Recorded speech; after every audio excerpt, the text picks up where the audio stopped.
So how can you get your black belt faster is the question.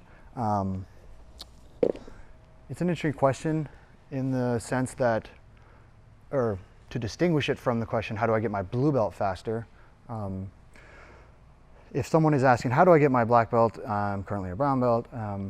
They've made progress through several belts already, we're assuming. And while part of it you could say is more of the same, keep training, keep allowing yourself to adjust your mechanics, keep examining the positions that you think you know so that you can discover things you didn't know. Raising your standard of performance is definitely a surefire way to accelerate your progress towards getting a black belt. If you are a brown belt and you mentally constrain yourself to, well, I'm a brown belt and so I beat other brown belts and that's my limit, then that will be your limit.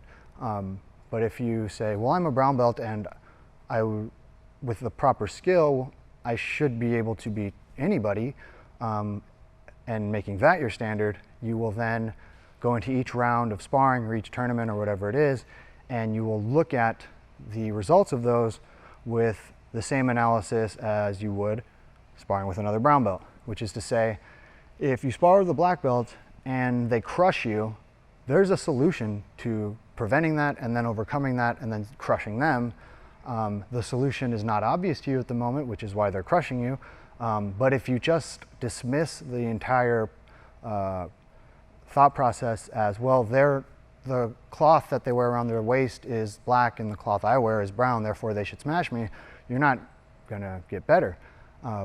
What I would say is, in those instances, you wanna look at the very first thing you can perceive as going wrong and fix that.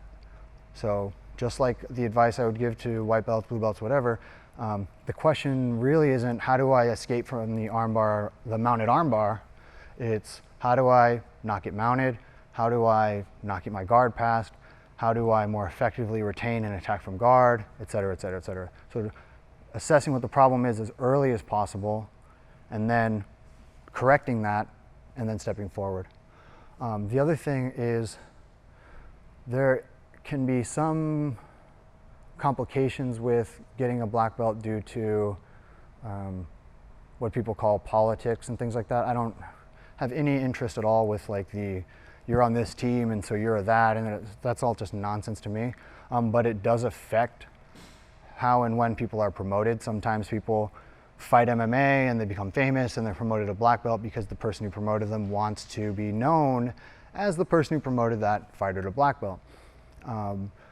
Other times, someone will be held back at brown belt for a long time, even though they've won the world championships at brown belt several times, because that instructor has some reason for doing so.